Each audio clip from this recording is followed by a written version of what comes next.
લોકસભા ચૂંટણી પ્રચાર વચ્ચે કેન્દ્રીય ગૃહમંત્રી અમિત શાહના એડિટેડ વિડીયોનો મુદ્દો પણ વધુ ગરમાયો છે તો મોટા પાયે તપાસ શરૂ કરવામાં આવી છે। પોલીસ તપાસનો વ્યાપ અનેક રાજ્યોમાં ફેલાયો છે। એડિટેડ વિડીયોની તપાસ માટે દિલ્હી પોલીસની અલગ અલગ ટીમોને ઝારખંડ, રાજસ્થાન, ઉત્તર પ્રદેશ, મધ્યપ્રદેશ, હરિયાણા અને નાગાલેન્ડ મોકલવામાં આવી છે તો પોલીસે નકલી વિડીયો કેસમાં તેલંગાણાના સીએમ રેવંત રેડ્ડીને પણ સમન્સ પાઠવ્યું। દિલ્હી પોલીસની intelligence fusion and strategic operations યુનિટે આ કેસમાં 8 રાજ્યોમાંથી 16 લોકોને સમન્સ પાઠવ્યા છે। દરેક વ્યક્તિ આજે આઈએફએસઓ યુનિટમાં હાજર થવાનું હતું। આ 16 લોકોમાંથી 6 લોકો તેલંગાણા કોંગ્રેસના સભ્યો છે, જેમાં મુખ્યમંત્રી રેવંત રેડ્ડીનો પણ સમાવેશ થાય છે। ત્યારે તેલંગાણાના મુખ્યમંત્રી રેવંત રેડ્ડી આજે અમિત શાહ ફેક વિડીયો કેસમાં પૂછપરછ માટે દિલ્હી પોલીસ સમક્ષ હાજર થયા ન હતા।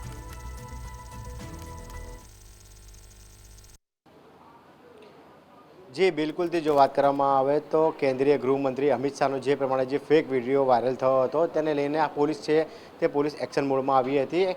અમદાવાદ સાયબર ક્રાઇમ બ્રાન્ચ દ્વારા 2 આરોપીઓ છે તે 2 આરોપીઓની ધરપકડ છે તે ધરપકડ કરવામાં આવી હતી અને 3 દિવસના રિમાન્ડ છે તે રિમાન્ડ કોર્ટ દ્વારા આપવામાં આવ્યા હતા અને ત્યારબાદ પૂછપરછ છે તે પૂછપરછ હાલમાં કરવામાં આવી રહી છે। જો વાત કરવામાં આવે તો જે પ્રમાણે કેન્દ્રીય ગૃહમંત્રી અમિત શાહનો જે વિડીયો વાયરલ કર્યો તેના તાર અલગ અલગ જે રાજ્યો છે ત્યાં રાજ્યો સાથે જોડાયેલા હોય તેવું સ્પષ્ટપણે લાગી રહ્યું છે। પોલીસના જે પ્રમાણે નિવેદન છે તે નિવેદન આપવામાં આવ્યું છે।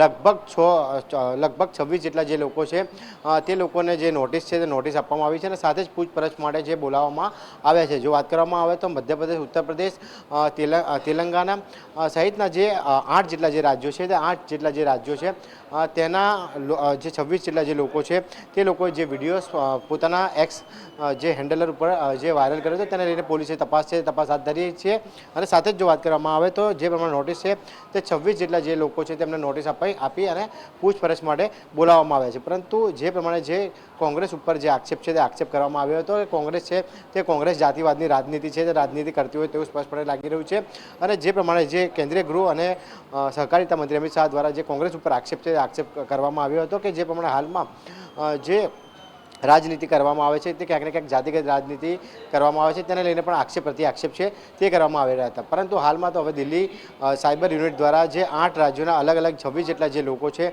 તે લોકોને નોટિસ મોકલવામાં આવી છે। સાથે જ તેલંગાણાના જે મુખ્યમંત્રી છે તે મુખ્યમંત્રીને પણ નોટિસ છે તે નોટિસ મોકલી દેવામાં આવી હતી। એટલે કે કહી શકાય કે આગામી દિવસોમાં જે લોકો છે તે લોકોની પૂછપરછ કરવામાં આવશે। સમગ્ર જે ષડયંત્ર છે તે ષડયંત્ર રાજકીય કોઈ પણ પાર્ટીને ક્યાંક ને ક્યાંક જે ફાયદો છે તે ફાયદો પહોંચાડવા માટે અને કોઈ રાજકીય પાર્ટીને નુકસાન પહોંચાડવા માટે કરવામાં આવ્યું હતું કે નહીં તેને લઈને પણ પોલીસ છે પોલીસ અત્યારે હાલ તપાસ છે તપાસ કરી રહી છે। જી।